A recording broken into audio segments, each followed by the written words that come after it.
The Russians would willingly have made peace with the Turks. They wanted peace, but they were not reduced to the necessity of signing absurd conditions. I may even venture to say that if the point had been pressed upon them, they would not have incurred new risks for the sake of preserving the provinces in question.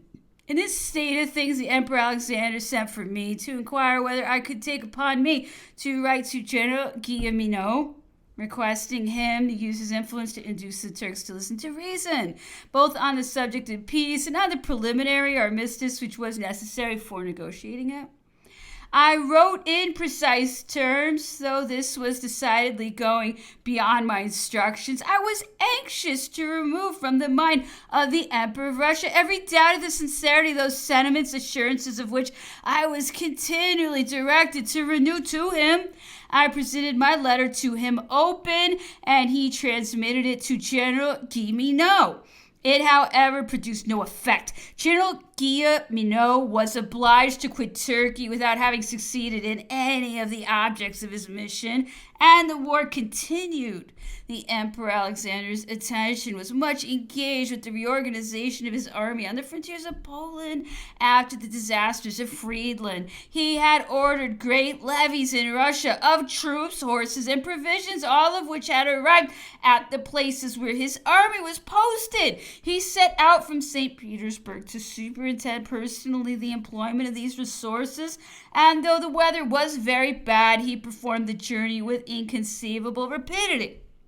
I remained at St. Petersburg during his absence, and I was equally surprised and flattered to receive one day an invitation to dine with the reigning empress. Her sister, Princess Amelia of Baden, was present, as were likewise Count Romanzoff, the Minister for Foreign Affairs, and Count Kochubey, the Minister for the Interior. I mention these particulars because during dinner, Her Majesty turned the conversation almost continually on France and Paris.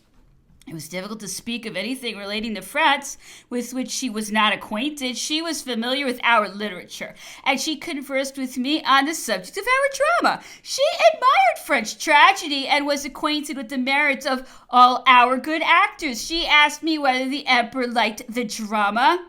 He is very fond of it, madame, I replied, and particularly of tragedy. What are his favorite pieces? He is a great admirer of the works of Corneille and Racine, madame. Oh, I can easily imagine that, but he may have a choice even among those masterpieces. I have known him frequently to attend the performance of Mithridate. Does he ever order Merope to be acted? Pardon me, madame. I at first suspected that there was some ill-natured design in this question and that the Empress intended to allude to Polyphonta. But I was not disconcerted. Perhaps, after all, my conjecture had no other foundation than the unfriendly sentiments which I knew were generally entertained towards us in Russia. The Emperor Alexander returned from Poland very well satisfied with the state of his army. His losses were repaired, and he had ordered the movement of that portion of his army which he intended to direct upon Finland to attack that province and finally to force Sweden to make peace. It was the end of October when the first columns of the troops destined to act against the Swedes arrived at St. Petersburg to cross the Neva. The Emperor received them corps by corps. On these occasions, he sometimes permitted me to attend him, and I was astonished to see the troops in such good condition after so long a march. It was just at this time that the English took possession of Copenhagen and seized the Danish fleet. In Russia, there was a general outcry against this aggression. The Danish minister at St. Petersburg made great exertions to obtain assistance from the Russians, who, however, could do nothing at that moment.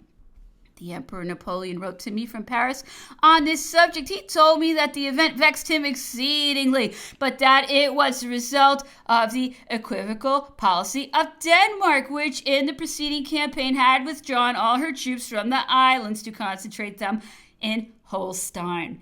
They were still there on the appearance of the English, and consequently they could afford no aid to the capital. This measure had doubtless been adopted by the Danish government, though that same influence which operated against us in Spain, and in the event of any misfortune befalling us, the Danes would not have failed to take the course most conformable to their interests. Nevertheless, Russia felt the loss which Denmark had sustained. The Danish fleet was a good third of the guarantee of the neutrality of the Baltic. The Emperor Alexander declared through his minister to the English ambassador that he would espouse the cause of Denmark, and that he could not view with indifference the aggression of which that power had been the victim. The month of October passed over without any remarkable occurrence. The relations between Russia and France grew more and more intimate. The Emperor Alexander himself sought to counteract the unfavorable sentiments which were generally cherished towards us. And as far as depended on France, I spared no pains in seconding his endeavors to bring round the public to his way of thinking. Nothing could equal the disrespectful tone in which young men in Russia presumed to speak with reference to their sovereign. I frequently had occasion to reprove this indecorous conduct, and for some time I was very apprehensive of the consequences of this license. In a country in which revolutions of the palace have been but too frequent, I accordingly kept a watchful eye on those who spoke most boldly and whose objects seemed to be to instigate the most criminal of enterprises. I took a retrospect of all the conspiracies that had been formed in Russia for a century past. Of these, the last was so recent that absurd stories relating to it were still the subject of conversation in several of those ill-disposed coteries with which St. Petersburg, like all great cities, has the misfortune to be afflicted when political circumstances arise which are above the sphere of their petty ideas. These coteries send forth a deluge of stupid jokes, false opinions, and assertions calculated to mislead the judgment of the well-disposed part of society who are accustomed to follow the stream. These evil spirits are not certainly to be feared by a powerful government, but they fasten upon all its actions as rust sticks to metals and corrodes them. After a certain interval, one is astonished to observe the mischief that has been caused by these worms, who have been allowed to escape instead of being crushed at the proper time. I had the courage to hear all that was told me relative to the death of the Emperor Paul. The different accounts of that tragical event made me acquainted with many personal details respecting celebrated men. It would be well if ambassadors could always collect information similar to that which I noted down in my memorandum book.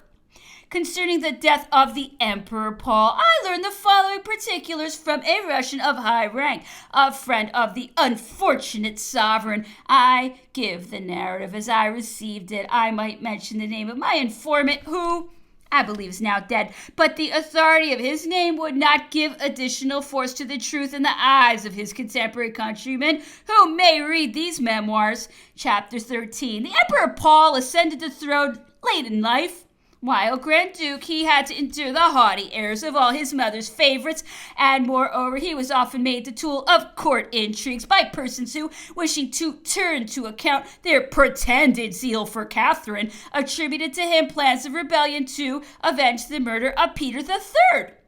These disagreeable circumstances had embittered the feeling of his youth and given his mind a disposition to jealousy and distrust, accompanied by a hostile feeling towards everyone whom he suspected of having taken any part in the persecutions he had experienced. When he became emperor, he did not forget the resentments of the Grand Duke Paul, and was too much disposed to do justice on those of whom he had reason to complain. He therefore made many enemies, most of whom were powerful by the possession of wealth and honors, things which men are not easily forced to renounce. Suspicion and terror reigned around him. Instead of conciliating men's minds by moderation, he exasperated them with violence and severity. He thought to purchase the goodwill of men by acts of liberality carried to the most excessive and thoughtless profusion, but in vain. At one and the same time, he was kind even to weakness, inhumanly severe, cruelly unjust, irresolute, and variable to the verge of insanity. He went so far in his folly as to issue absurd ukases interdicting the use of round hats, pantaloons, and crops. The terrible punishment of the knout was inflicted for the transgression of such laws as these. A system such as this necessarily destroyed every feeling of security for the future, and all who conceived that they might have anything to fear from his fickleness or his violence. These formed a numerous party, and they thenceforward felt the necessity of paying a vigilant attention to their safety. In Russia, as in every other country, there exists a small number, and not of wealthy individuals, often of indifferent reputation, who obtain an ascendancy over public opinion and turn its current for or against the sovereign according as they are satisfied or dissatisfied with him. Their Areopagus judges them without appeal, and when once judgment is pronounced, they consider only how their decree is to be carried into execution. In this situation stood the Emperor Paul. His subjects condemned him under pretexts the most frivolous, and the passions of men, never the best discriminators, being influenced, he was accused of all that was most unreasonable, as well as most criminal. The more furious were for hurling him at once from the throne, but considerable difficulties stood in the way of the attempt. Moscow was the theater on which the design was concocted, for far removed from the court, the secrecy which such an enterprise required could be there more easily preserved. The plot had no chance of success without the participation of the military governor of St. Petersburg, who, besides being the chief magistrate of the citizens, is the general of the garrison and protector of the emperor, in consequence of the vigilance which the duties of his office oblige him to execute. He could not fail to detect the little preliminary intrigues by which it was necessary to begin such an enterprise. The conspirators therefore resolved to endeavor to gain over the military governor and make him a party in their plot. This personage was the Count de P. The Emperor Paul reposed the highest confidence in him and had appointed him governor of the capital for no other reason that he regarded him as a man of incorruptible integrity and great attachment to his person. Now, this Count de P was one of the craftiest of men, and as the sequel will show, of a duplicity of character similar to that usually attributed to the principal actors who figure in Oriental revolutions. One of the conspirators, whose name I must be permitted to conceal, was commissioned to sound P, and without mentioning anything of the concerted scheme, to learn from him what complexion his sentiments bore regarding the emperor and everything that was then the subject of general discontent. P unfolded his mind, and an exchange of confidence took place between him and a conspirator who did not fail often to remind him that the extreme confidence he at that moment enjoyed would not prevent his being sent to Siberia as soon as a malicious enemy which no placeman could hope to be without should reach the ear of the emperor. That such an occurrence depended entirely on the humor of a mistress, and that in fine, with a man of the emperor's character, nobody was safe. Count P acknowledged the full force of this reasoning and clearly perceived that it was the precursor of something else. On the plot being disclosed to him, he engaged in it. He was apprised of the members, and from that moment became their chief, because the success of the enterprise depended on him. But he first required a few days of reflection. He foresaw in the clearest manner that should the scheme fail in its execution, the largest share of odium would fall to his lot, for he would be overwhelmed by the evidence of his accomplices. And on the other hand, if it were successful, he should have reason to fear the resentment of the Grand Duke, the heir to the throne, and also that of the emperor's widow, who would set no bounds to her vengeance. And finally, that should the plot be discovered before the time fixed for its execution, it would be necessary to have the means of concealing the evidences of his treachery, that he might be safe from the reproaches of his master, the Emperor Paul. For these contingencies he set about preparing. His situation gave him frequent opportunities of conversation with the emperor, and he did not fail to observe that Paul was adopting the same vexatious line of conduct towards his son, which he had so much reason to complain of himself when Grand Duke P took care to excite rather than allay the emperor's irritation. He spoke in ambiguous terms of what he affected to have seen or heard, leaving the emperor to understand that the boldest and most audacious of the discontented reckoned no doubt on the protection of his son before they would dare to speak in the manner they did.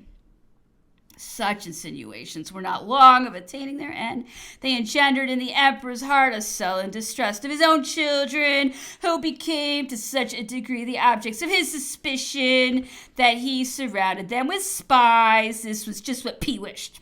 The Grand Duke, goaded by his father's suspicions, was reduced to the necessity of courting the friendship of P, who he considered might by a single word draw down upon him an access of his father's fury, a fury of which the consequences were not to be calculated. The military governor, thus placed between the father and the son, played a sure game. He gained the confidence of the Grand Duke by lamenting the painful situation in which he would be placed were he to be ordered to arrest him. He could not be certain. He professed from one moment to another that the order would not be given, and declared that he could not conjecture what it was that excited the displeasure of the emperor against his children, but that his Majesty was exasperated to the last extreme. Such duplicity was well calculated to impose on the inexperienced mind like that of the Grand Duke, and he began to tremble for the fall that awaited him.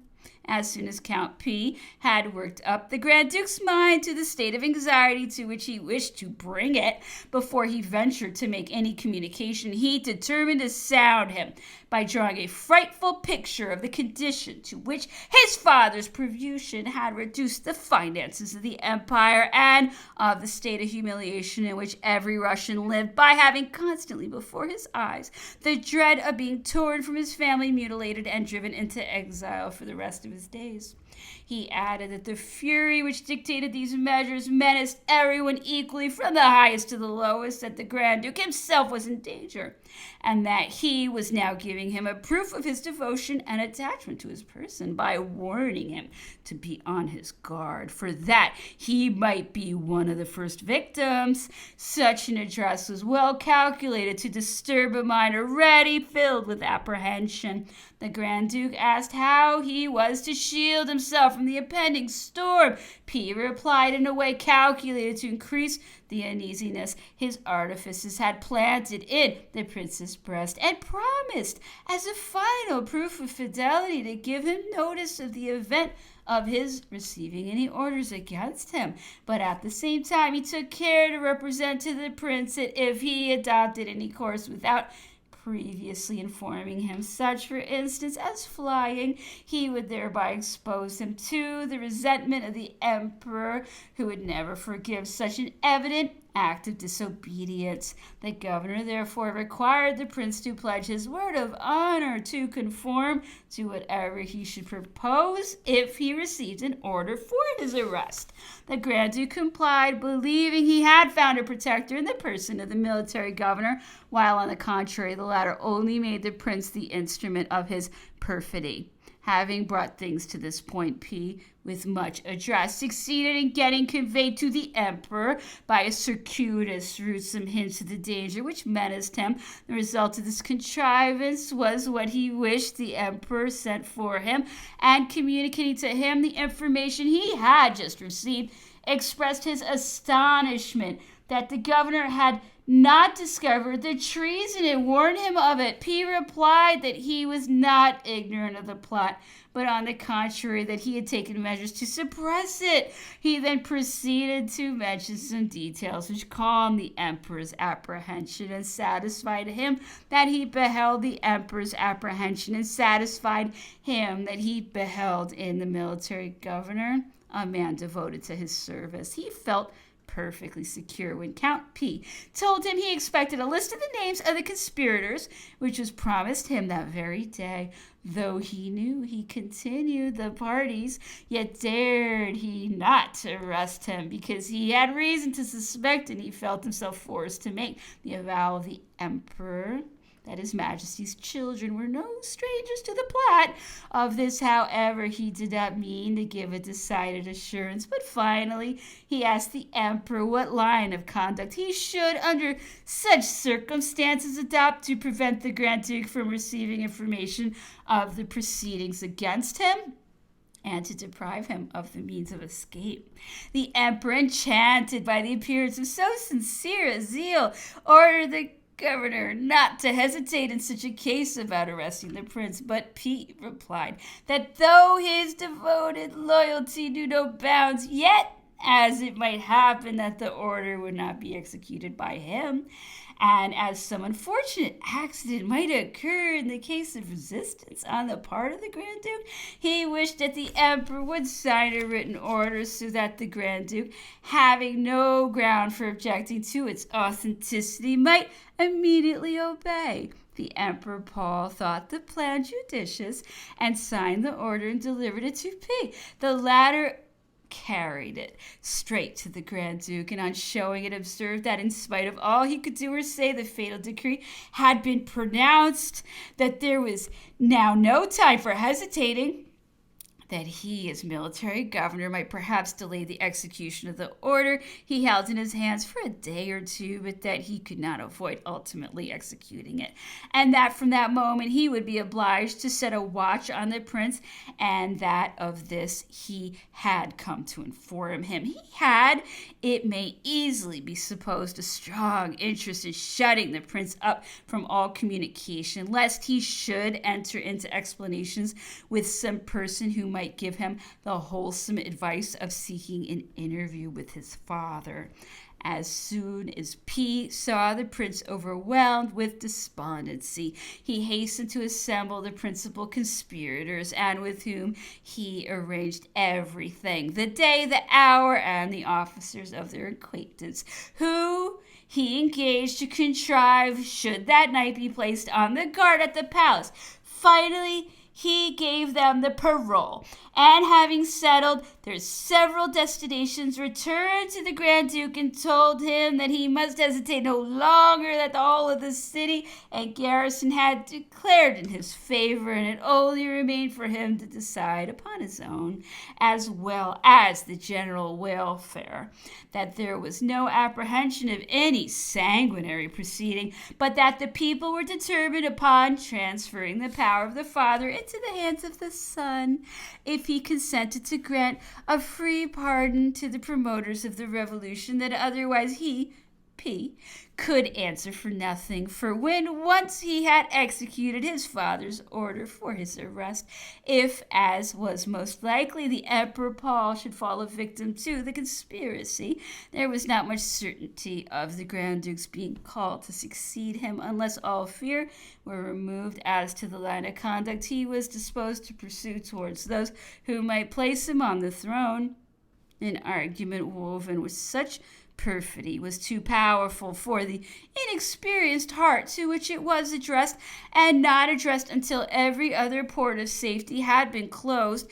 In this predicament, the Grand Duke clung still to the man who was deceiving him, and promised to do whatever he wished, provided no injury happened to his father. This sanction obtained, P had yet another anxiety to provide for the event of a failure, or even for that of a discovery, before the plan could be carried into execution. We shall see by the sequel how he managed to cover his retreat. He went immediately to the conspirators, and on conferring with them, that very night was fixed on for the execution of their project. They assembled in the house of one of the party, and as soon as it was night, 13, or almost 14, clothed in their uniforms and armed, issued forth to the scene of action. P had taken care to have that night on guard only officers completely devoted to himself, being provided with the watchword. The conspirators met with no obstruction in their passage through all the vestibules and apartments of St. Michael's Palace, which was the scene of this event.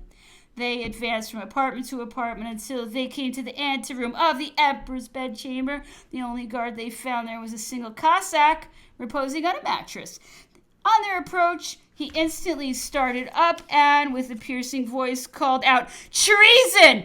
He was not suffered to repeat the cry, but fell, covered with wounds. The conspirators now rushed to the door of the bedchamber, one of them carrying a light. 7 stopped at the first door of the apartment. The rest entered and went straight to the bed, which they found empty. They now gave themselves up for lost, being persuaded that the emperor had not slept there that night. Some whose courage failed them at this juncture would have fled, but the others detained them. At last, one of the number, B, feeling the bed, perceived it was yet warm. The fact appears to be that the Emperor Paul, on hearing the Cossack called out, either from fright or from not being well awake, lost all recollection and squatted down quite undressed behind a glass screen instead of slipping through the door at the head of his bed, which opened into a small passage leading to the Empress's apartment, by which he could have easily escaped. The conspirators were at a loss what to do, but B, who went most coolly to work, set about searching the chamber and soon discovered the emperor. He called to his accomplices and, loading his miserable victim with scoffs and irony, dragged him by the arm into the middle of the room. All now joined in venting on him invectives and reproaches, and finished by requiring him to abdicate. This the emperor refused, and in a moment his fate was decided. The conspirators, who had stopped at the outer door, pressed forward to urge their companions to finish the business, assuring them they heard some bustle in the palace. At last, one of them, who used to boast of the circumstance at table when he had the command of the army in 1807, said, "Gentlemen, the wine is poured out. It's time to drink." At the same time, he leveled a heavy blow at the head of the unfortunate monarch. The assassins then seized him by the throat, beat him until every part of his body bore marks of their vengeance, and finally strangled him with his own scarf. A blow had been inflicted above the eye, which left a marked wound. The bloody work over, the conspirators placed the body in the bed and covered it up with bedclothes. The body of the Cossack they removed from the palace, and each betook himself to his own home as quietly as if nothing had happened. On leaving the palace, they met P at the head of a battalion of the guards coming to protect the emperor, as he would have pretended had the plot failed, but finding it had succeeded, he, of course, now came to assist the conspirators. He had still a third object, which was to secure the Grand Duke against any attempt on his life. The next day, after this sanguinary catastrophe had scarcely dawned, before the whole city was apprised of what had happened, the report of the court was that the emperor had died of apoplexy, and all the ceremonies usually followed on such occasions were duly observed, as well with regard to the succession as to the last honors paid to the remains of the deceased sovereign. The body was placed in a bed of state, and as the act of strangling had caused the blood to flow copiously from the wound over the eye, it was thought expedient, in order to prevent animadversions on the part of the spectators, to lay a coat of white paint over the face so as to conceal the vestiges of the violence which had been committed, but nobody was deceived. The persons employed to wash, dress, and lay the body in the bed of state, and the servants who had discovered it in the morning on entering the room, furnished every information that could be desired. Besides, the inlaid floor was stained with the Cossack's blood, and it happens that we are always more circumstantially informed of what passes in the interior of royal palaces than in private houses when any outrage is committed on public morals.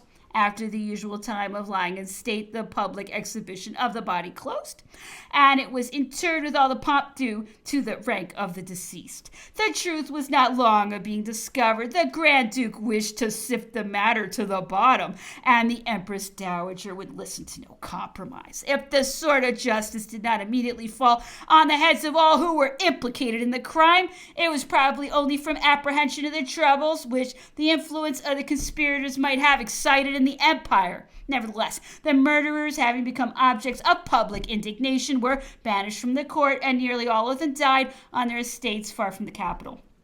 While I listened to the recital of this event, as it fell from the mouths of such as had not lost all recollection, of the Emperor Paul's bounty, I was struck at the facility with which the conspirators had planned and executed their enterprise without a single circumstance occurring to thwart them, and without the slightest sensations of remorse invading any of their breasts. I shuddered to reflect that the fate of a monarch as well as that of a state was at the mercy of a single officer who might be elevated often by the mere effect of chance to an important post, and yet on whose fidelity all the interests of society must repose. The more I reflected, the more I thought I perceived from all I heard and all I saw the first elements of a similar conspiracy. What helped to persuade me of this was the sudden arrival at St. Petersburg of an aide-de-camp of Marshal Soult, Monsieur de Saint-Chamans, sent to me by the Marshal from the banks of the Vistula, where his army corps was still stationed. Soult had seized a recent correspondence in which, among many letters filled with enigmatic phrases, were some which from end to end were occupied with a similar subject. I recollect in one of these letters there occurred the following expressions: "Have you no more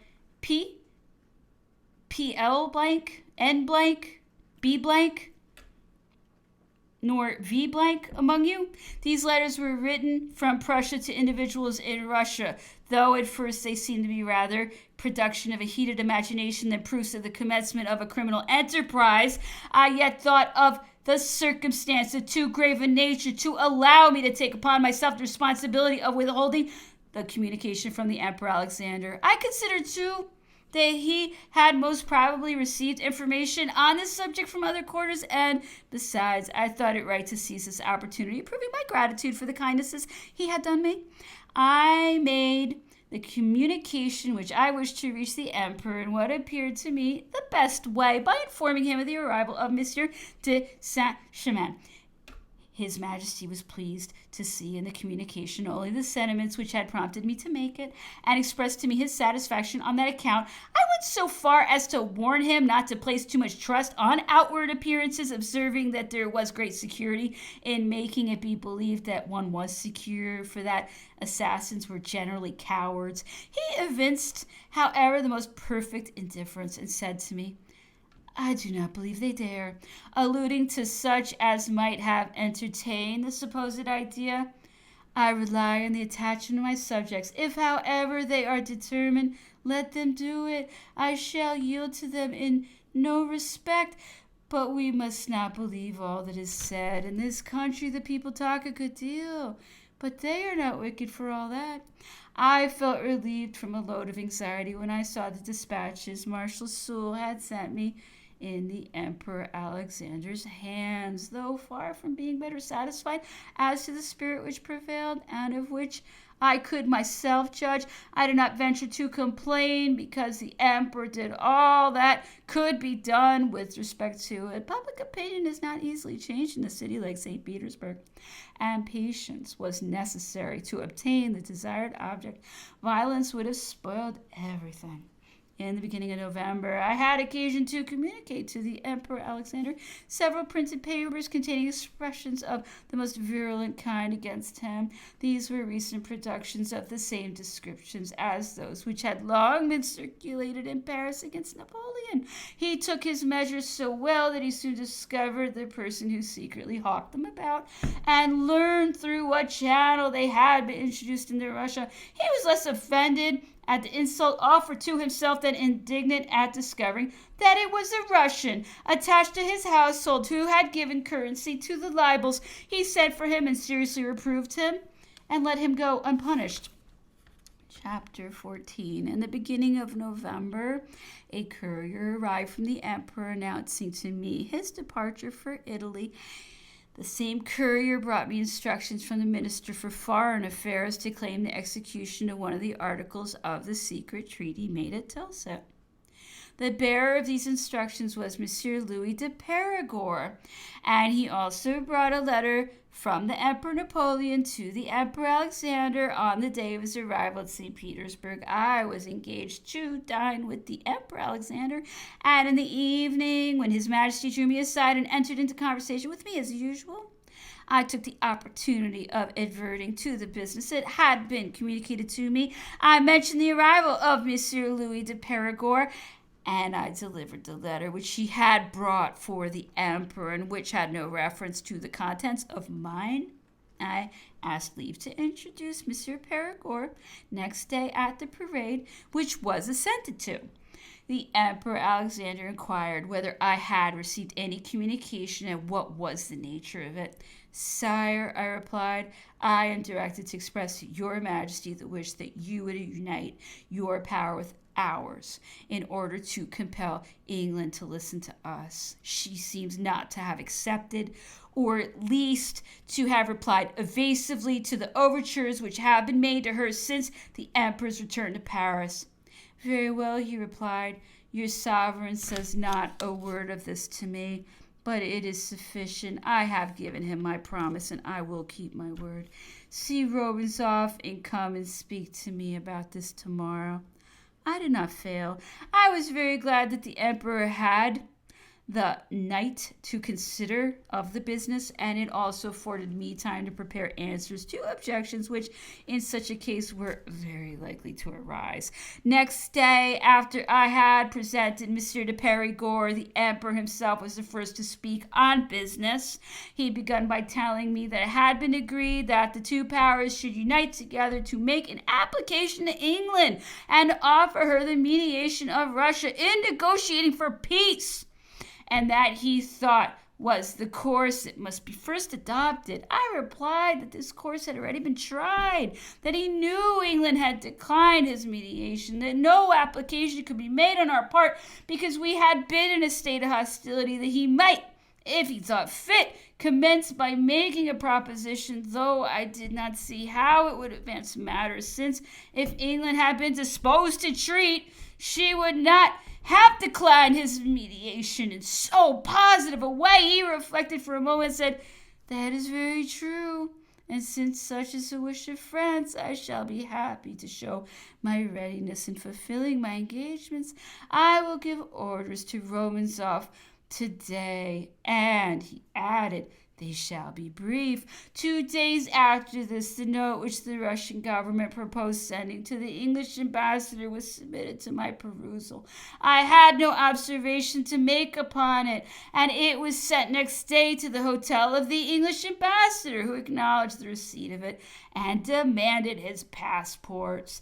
There were at this time in the river St. Petersburg, as well as in the port of Kronstadt, several hundred English merchant ships, all laden and ready for sail to England. The principal object of France was to strike a blow at English commerce by exciting a war between England and Russia, though the latter power had no maritime resources of any importance. Time was afforded for the departure of the English merchantmen, but this I pretended not to observe, especially as the business was managed with delicacy. I was moderate in my demands, because the detention of those ships by the government would not have been popular at St. Petersburg, and if I had exacted rigid measures, I should have run the risk of breaking the string of the bow, which could only be stretched with great caution. The Russian government was thankful for the line of conduct I pursued. The English ambassador set out for Sweden. On his way to London, the campaign against the Swedes in Finland had commenced, but as yet nothing interesting had occurred. I sent to the Emperor Napoleon the communications which I received from the Russian minister on the business to which I have just alluded. Not finding the Emperor in Paris, my courier set off to overtake him. However, he did not join him until he got to Venice. About the end of November, I received an official dispatch informing me that I was to be superseded at St. Petersburg by Monsieur de Caulaincourt, who was appointed ambassador. I immediately looked out for a hotel in order that he might be provided with a suitable residence on his arrival. I had concluded a bargain for one when the Emperor Alexander requested me to give up the lease which I had purchased and put me into possession of a splendid residence on the Grand Quay of Neva. He had purchased this house for the residence of the French embassy in return for that which the Emperor Napoleon had given to the Russian ambassador in Paris. We were the gainers by this arrangement, the hotel given to us at St. Petersburg being infinitely superior to that which the Russian ambassador occupied in Paris. The Emperor Alexander expressed his regret at my recall in a manner which was exceedingly gratified to me personally. For my own part, I may say that if I felt any satisfaction in quitting the court of St. Petersburg, it was because I had found it too seductive. Overwhelmed as I had been by the emperor's favor, there was reason to fear that in circumstances in which it would have been necessary to assume the austerity of the diplomatic character, gratitude and attachment might have prevented me from so doing. I must therefore either have been placed in a painful situation or have betrayed my duty to follow a very natural inclination. The emperor himself would not have respected me, and the business with which I was entrusted would not have been settled. It is proper to mention here that the prevailing feeling of society in St. Petersburg was decidedly unfavorable to Monsieur de Caulaincourt, and I soon perceived that this circumstance was calculated to throw difficulties in the way of the business which I was about to consign to his management, and which had hitherto proceeded satisfactorily. In my endeavors to discover whence this unfriendly feeling originated, I found that it had its source in the part which Monsieur de Caulaincourt was supposed to have acted in the affair of the Duc d'Enghien. The change of public sentiment in my favor had given me sufficient influence in Russia to enable me to be serviceable to my successor, to whom I was attached by the bonds of friendship, independently of our reciprocal political connection. I was the more ready to serve my colleague because I was at the same time rendering a service to my country by smoothing away difficulties which would sooner or later have operated injuriously to her interests. Monsieur de Caulaincourt was so freely spoken of at St. Petersburg that I easily found an opportunity of undertaking his defense. I did this for the sake of the Emperor Alexander himself, who, though he had not spoken to me on this subject, could not be ignorant of what was whispered about, and I was anxious that his reception of the French ambassador should be free from all unfavorable prepossession. There were in St. Petersburg several little circles, through the medium of which every subject of conversation was rapidly propagated for the rest of society. I thought I could not do better than avail myself of these channels for the execution of my project, and accordingly I went to visit Monsieur de Laval, who resided on the English Quay, and at whose house I expected to find several Russians, as well as the Duc de Serra, Capriola, the Neapolitan ambassador, and the Count de Mestre, ambassador from the King of Sardinia. It, however, happened that I met only the latter, and he, Monsieur de Laval, and myself entered into conversation on the affairs of the day, on my requesting that they would give my successor a friendly welcome. They remained mute. I was prepared for this and immediately entered upon the explanation I wished. The circumstance is still fresh in my memory. I was at that time ignorant of the mistake which brought about the unfortunate fate of the Duc d'Enghien, which did not come to my knowledge until the year 1812. I know indeed all that had been published respecting the catastrophe in the pamphlets at the time, and in which Monsieur de Caulaincourt had not been spared any more than I had. It was easy to clear him of the part he was said to have acted in a scene in which he could have had no participation, since he did not arrive in Paris until the day after its conclusion. I could prove the falsehood of these imputations the more decidedly because I, who had been at Vincennes, as I have stated in the course of these memoirs, did not see him there, and here I could refute the injustice of his accusers. I knew only what he himself had told me of his mission to Strasbourg, and that communication formed the whole strength of my argument in his favor. But I was far from wishing to go beyond the interests which friendship warranted. I have since spoken to him on the subject, and I appealed to his own honor to say whether I could have had any other object than to remove the unfavorable impressions which existed on his arrival, and to transfer to him the advantages which I had acquired. I made Mr. de Caulaincourt fully acquainted with all these particulars during the 12 days I passed with him at St. Petersburg. If it be true that, after my departure, he was told that I had been heard to say, in a company of 30 people, that he, Mr. de Caulaincourt, had nothing to do with the business, and that I alone was concerned in it, it was in his power to defend me.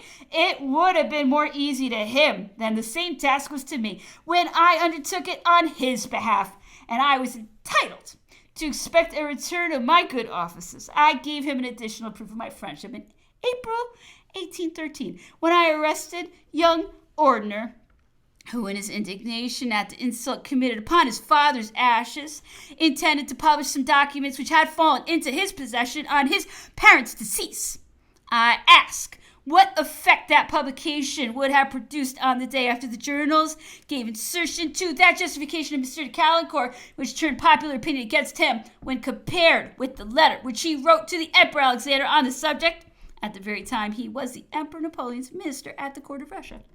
Mr. de Caulaincourt arrived at St. Petersburg about the 10th or 15th of November, 1807. I transferred to his management the work which I had begun, and I spent some time with him in order to furnish him with the explanations of which he stood in need.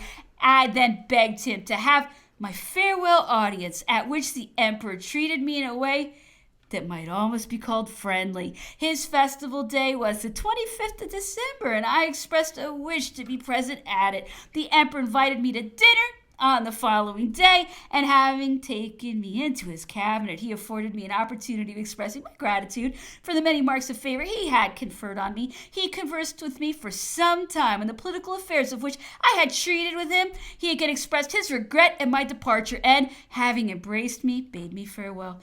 To all this kindness he added some valuable memorials of his generosity, besides the usual present, which consisted of a diamond snuff-box of considerable value. He gave me a collar of amethysts with various accessory ornaments, which was the most beautiful piece of workmanship the crown jeweler could produce. To these presents were added 2 pelisses, one of sable, which was afterwards the admiration of the ladies of Paris, and the other of black bearskin of equal beauty. I thus departed from Russia, loaded with favors and with the satisfaction of finding that general esteem had succeeded to those unfriendly prepossessions of which I had been the object. On my first arrival, I traveled by the way of Vilna, Warsaw, and Silesia in obedience to the Emperor Alexander's orders. I was accompanied as far as Warsaw by 2 Feldjägers, cabinet couriers, so that I experienced no difficulty at the posts. On my way through Silesia, I met the head of the columns of the Russian prisoners who were returning home from France. They had been armed and clothed in the Russian uniform by order of the Emperor Napoleon. This complimentary conduct had been duly appreciated in Russia, where it was known before my departure. I arrived in Paris on the 16th of January, where I had the pleasure to receive additional marks of the emperor's satisfaction. This was the more gratifying to me because it was contrary to his custom, though he did not on that account attach the less value to services performed. He questioned me concerning all I had remarked in Russia, and frequently asked me whether I had departed with the conviction that he might come to any solid arrangement in that country. I replied in the affirmative, for such was my opinion, and I frequently regretted the derangement of affairs which might by proper management have been kept in good train. There was nothing which the emperor would not have preferred to the renewal of war on the other side of the Vistula. In the arrangements of the Russian embassy, nothing had been neglected that could contribute to the result that was expected from it. No expense had been spared, and no details, however trifling, had been neglected. The whole was on a scale of splendor. It will be seen in the course of these memoirs how the expectations which the emperor had formed from this alliance were gradually disappointed, and were at length followed by the catastrophe which overthrew the hopes and future happiness of so many families worthy of public respect. Chapter 15, the Emperor Napoleon had passed the autumnal hunting season at Fontainebleau.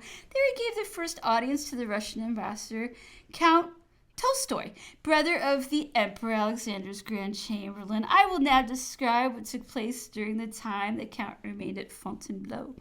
Among the refusal of England to accept the mediation of Russia in negotiating the peace with France, the Emperor had required Portugal to take a decided course and threaten to march a French army against her if she persisted in her alliance with England. The Prince Regent of Portugal hesitated and replied evasively to the urgent propositions simultaneously made to him at Lisbon and through the medium of his ambassador in Paris, the Count de Lima. It is proper here to observe that the Prince Regent of Portugal was one of the first sovereigns who sought an alliance with France, and yet so far back as the time of the consulate, we'd found it necessary to employ a combined French and Spanish force to compel him to join us in the alliance against England. This work was now to be recommenced. The Portuguese ambassador in France, guessing what was about to happen, thought he could avert the storm by going himself to Lisbon to represent to his government the dangers of invasion with which Portugal was threatened. He set out from Fontainebleau and traveled post to his sovereign, but it was too late. All arrangement had become impossible. The prince had no other alternative than to embark with his fleet for Brazil, thus abandoning his European states to any fate that might be reserved for them. He departed before the arrival of the corps of troops who were marching upon the Portuguese frontier. This corps was commanded by General Junot, who had been governor of Paris during the emperor's long absence. The troops composing it were drafted from the 3rd Battalion and the depot squadrons of several regiments of the Grand Army. General Junot penetrated into the Portuguese territory and took possession of the fortified places without meeting with any other resistance than that which the torrents and precipices he was obliged to pass presented to him. He finally succeeded in surmounting all these obstacles. His perseverance triumphed over hunger and fatigue, and he entered Lisbon without encountering any opposition on the part of the government. During his march, indeed, far from resisting Junot, the Prince Regent took pains to smooth the difficulties which were in his way. He informed his subjects that defense was useless, that he was about to absent himself and to allow the storm to roll in, that he would return when the tempest had passed away, and that in the meantime he had constituted a government which would be especially charged with the duty of procuring good accommodation for the French troops, of providing for their wants, and of preventing any insult being offered to them. Nothing could be done with a better grace or better calculated to meet our wishes. One thing only the prince had forgotten, and that was to speak of the imprudence which had attracted the storm to his states. He could not, however, imagine that the treaty, which was to stir up all the power of the peninsula, had escaped our attention, and that although Spain alone had broken out, we did not know what opinion to form of the designs of Portugal. Whilst the emperor acted thus with respect to Portugal, he ordered the frontiers of Spain to army corps, the troops composing which were even less regularly disciplined and embodied those of General Junot's corps.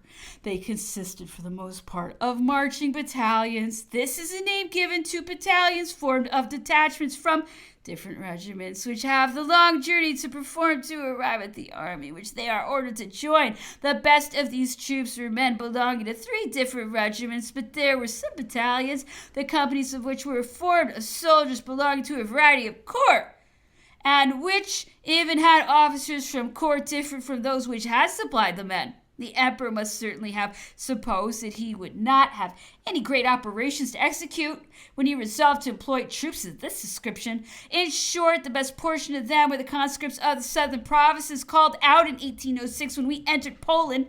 After that, the King of Prussia had refused, while we were at Berlin, to treat, and had thrown himself into the arms of Russia. The emperor had directed that this portion of the conscription should remain in France, and had formed an irregular corps, which were called legions. These legions were assembled at Grenoble, Dijon, Toulouse, and I believe Bordeaux. This disposition was made after the Battle of Eylau, and it was from Osterode that the emperor directed them to be formed into reserve corps, the command of which he gave to senators who had served in the army. The Spanish proclamation had appeared some months previously. The Austrian army of observation was then in the environs of Prague. These reserve corps could therefore have reinforced the army of Italy had Austria commenced hostilities, or they might have formed an army to oppose the Spaniards had the proclamation of their government been followed by any offensive operations. Neither of those alternatives occurred, and the emperor found the legions disposable. On his return from Tilsit, here commenced the Spanish affairs, my account of which I think it necessary to introduce by some preliminary details. It has been very industriously reported that Monsieur de Talleyrand was opposed to this enterprise. It has suited some party interest to endeavor to confirm this opinion, but it is contrary to truth. Far from being opposed to it, Monsieur de Talleyrand even advised it. It was he who dictated all the preliminary steps, and it was with the view of promptly carrying the measure into effect that he so urgently pressed the conclusion of peace at Tilsit. He then told the emperor that he ought to direct his chief attention to the south of Europe, where sooner or later a warlike prince would arise who might endeavor to shake the fabric which he had raised. He remarked that a single proclamation had sufficed to throw all the country into alarm, and that if another battle like that of Eylau should occur, which might be the case in the very heart of Russia, whither the emperor must have penetrated had not peace been concluded, it was possible that the Spaniards and the Austrians would arrive at Paris before he could be informed of their approach. That, on the other hand, if he made peace with England before an advantageous adjustment of the affairs of Spain was accomplished, it would be necessary to renounce that object forever, because he would find all the powers of Europe against him if he afterwards attempted to obtain it, instead of which, were he fortunate enough to succeed now, he might treat with England on that basis, making in another quarter the sacrifices to which he would be obliged to submit. Monsieur de Talleyrand was the first who thought of the Spanish expedition. He laid the springs which it was necessary to bring into play to complete the work. It is very true that he wished to carry it on in a different manner, and perhaps he might have brought it to a better conclusion. Chance would have it that at the very conjuncture when we had most occasion for all the resources of Monsieur de Talleyrand's mind, of his skill, of his talents, which now shone in all the luster that the success of the emperor's arms could throw upon them, he retired from public affairs. By his absence we were deprived of all those means of intrigue with which Spain abounded, and which Monsieur de Talleyrand had wielded at his pleasure during more than 10 years. The consequence was that we attacked the political system of the country in a very unstatesmanlike manner, offending interests which might have been rendered favorable had they not been shocked and turned against us at the outset.